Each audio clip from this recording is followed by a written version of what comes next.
Activism to me is to take the initiative. You see an injustice, address it. Activism to me is to show up, to do.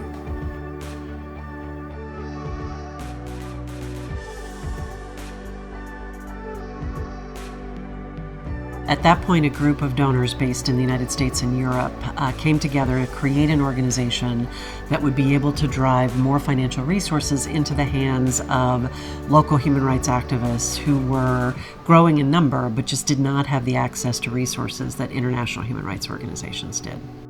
The fund is a catalyst for empowering those at the grassroots or those who are most impacted so that they have the power to do something about the injustices that they face.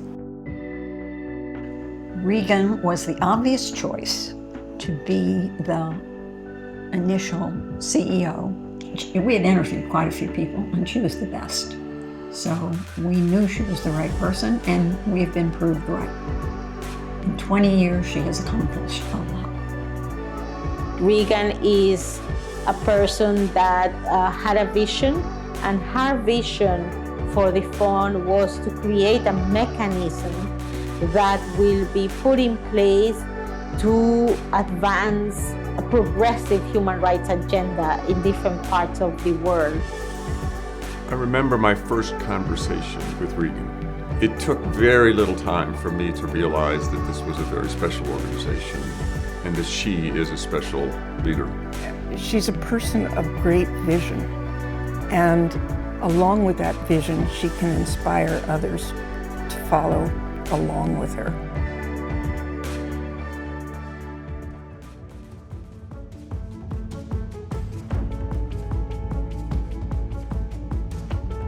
In the 20 years since we started, the fund has grown from 1.5 staff people based in Washington, D.C. to a team of roughly 55 who are based in 12 countries across the world.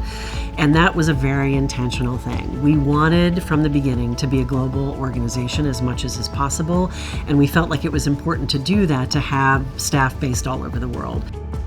The fund has also evolved very much from a donor whose principal focus is the writing of checks, to something much more meaningful as a thought partner for people in the field and indeed for other donors. Over the past 20 years, the human rights movement has flourished all over the world. I should say human rights movements, because they are happening everywhere and in all kinds of different ways. And the fund has played a critical role in contributing to that flourishing by supporting organizations just as they're getting started, by supporting organizations that are small, become bigger and better funded and more effective. We've supported organizations to work collaboratively and build movements in the course of that. And all of those things are made possible by the resources that we are contributing to the development of human rights activism all over the world. I'm quite proud of the fund, because when you come up with this wild idea, they listen. They're like, okay, what exactly do you want to do? And how can we support you to do that? And for me, I think trusting partners and sticking with them to take their idea to where it can bear fruit is a very good thing with the fund.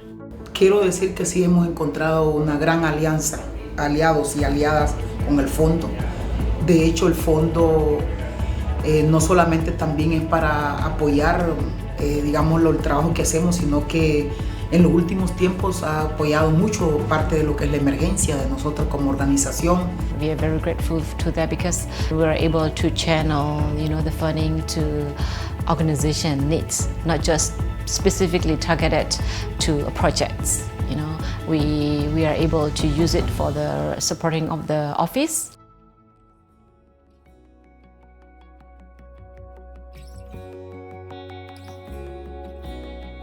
Over the next 20 years, the world is facing huge challenges. What's happening now with Russia, the rise of authoritarianism, closing civic space, climate justice, the pushback on gender, and huge social inequity. The fund can address those issues at a global level. Regan, thank you. You've made an enormous contribution, a lasting contribution. You should be so proud of your legacy. We wish her well in whatever endeavors she's going to do. We will remember her in very good ways. what you've built here is a great organization that is going to last and thrive and make a difference for many more decades. If you're brave enough to say goodbye, you can be sure life will reward you with a new hello.